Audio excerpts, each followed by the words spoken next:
بسم الله الرحمن الرحیم. سلامونه دوستانو. زما د ننني لیکچر موضوع چې دا هغه understanding the logical order of operations in select statement ده.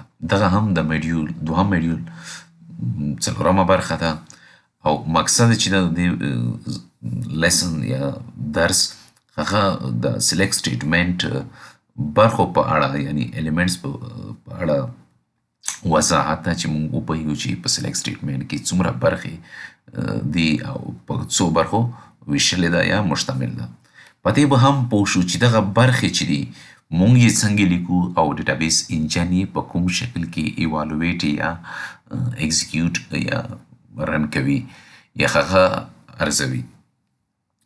د ټي اس کیو ایل او د نورو ژبو ترمنځ یوازینی فرق چې دا هغه دغه ده چې نور ژبې چې په کوم ترتیب کې موږ لیکو په همغه ترتیب کې یې کمپایلر ترجمه کوي او ایگزیکیوټ کوي، خو ټي اس کیو ایل بیا دغه شانتې نه ده. په کوم ترتیب کې چې موږ لیکو او په کوم ترتیب کې چې ډیټابیس انجن ایوالویټ یا پروسس کوي هغه جدا جدا دي.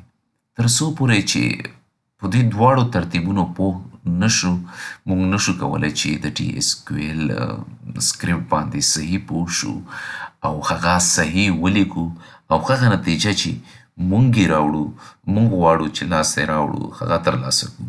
یعنې زموږ کنسپټ باید پر دواړو باندې یعنی هغه ترتیب چې موږ لیکو او هغه ترتیب چې ډیټابیس انجن یې ایوالویټ یا پروسس کوي هغه په هکله کلیر باید واوسیږي او تر څو موږ عملي کار کې مشکلاتو سره مخامخ نشو.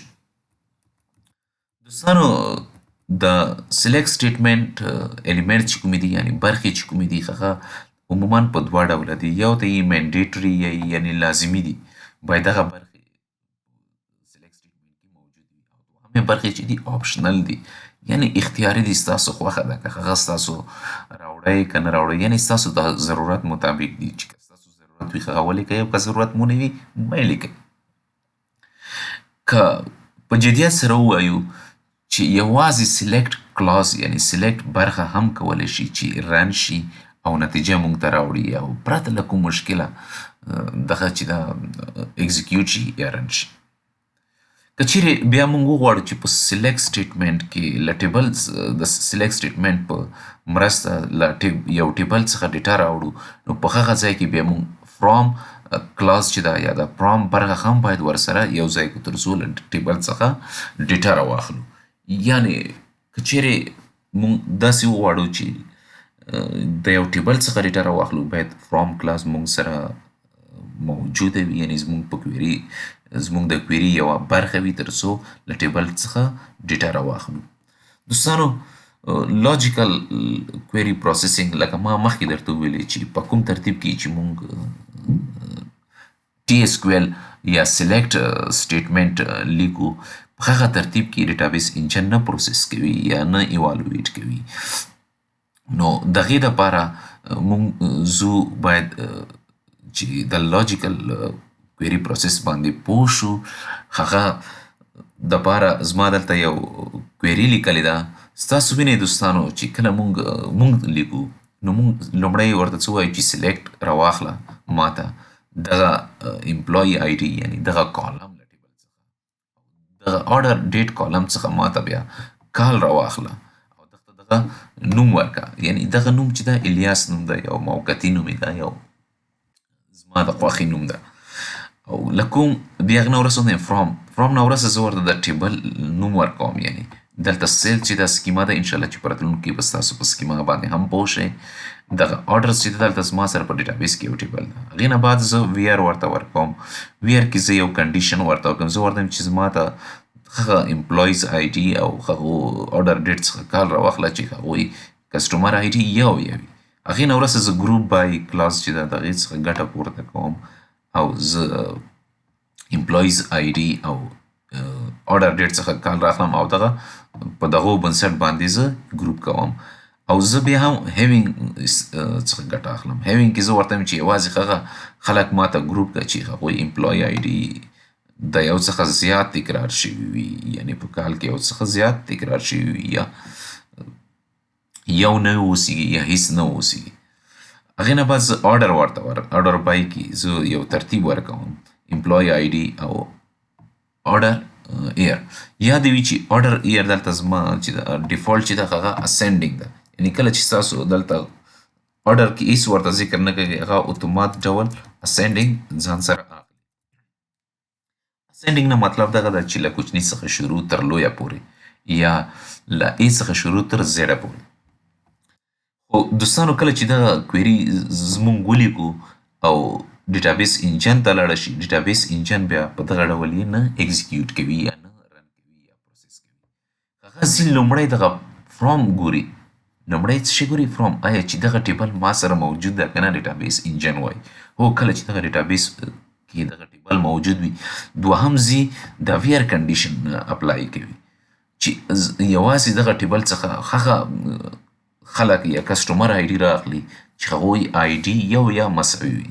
کله چې یو مساوي وي هغه آی ډي راواخیستلې، هغې څخه وروسته بیا یې ګروپ کوي، دریم قدم کې یې ګروپ کوي. چې کله یې ګروپ کړه بیا هغه نه وروسته بیا په د ګروپ باندې بل کنډیشن چې مونږ اپلای کړی ده، یعنې په دغه ګروپ کې یوازې ښه خلک شاملوي چې پرېږدي چې هغوی امپلایي آی ډي چې ده له یو څخه زیات تکرار شوي وي.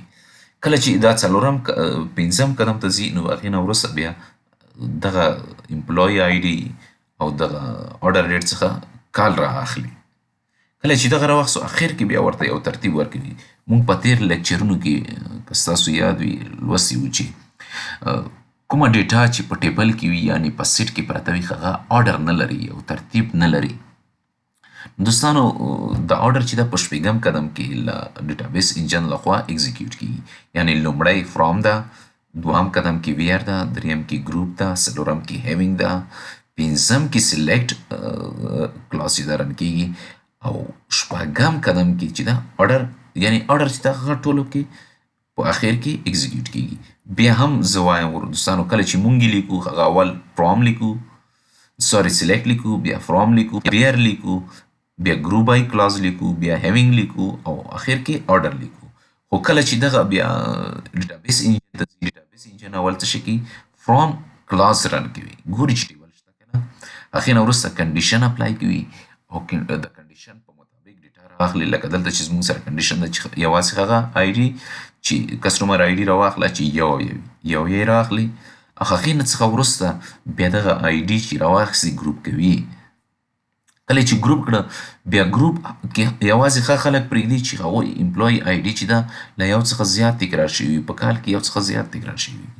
هغې څخه وروسته بیا مونږ ته امپلایي آی ډي او کال د آرډر ډیټ څخه کال رااخلي او دغه نوم ورته ورکوي او په پای کې بیا یو ترتیب ورکوي، یعنې اسینډینګ آرډر ورکوي چې دلته زموږ سره یعنې مونږ نه اسینډینګ ډیسینډینګ څه شی نه دي ورته ویلي، خو ډیفالټ څه شی ده؟ اسینډینګ آرډر ده. دوستانو دغه آرډر باید ستاسو حتما زده وي. که په دې باندې ستاسو پوه نه شئ، ستاسو نه شئ کولی چې د خپلې خوښې نتیجه ترلاسه کړئ په ټي اس کیو ایل کې. بیا هم زه وایم چې لومړی لاجیکل آرډر چې ده هغه فرام ده، یعنې ډیټابیس انجن چې کله کویري ایګزیکیوټ کېږي فرام اول ایګزیکیوټ کېږي، بیا ویر، بیا ګروپ بای، بیا هیوینګ، بیا سلیکټ او شپږم یعنې اخر قدم کې آرډر بای کلاس رن کېږي. دوستانو دا اوس زموږ د نن ورځې لیکچر موضوع. تر بل لیکچر پورې مو په لوی چیغتن سپارم. الله مو مل شه.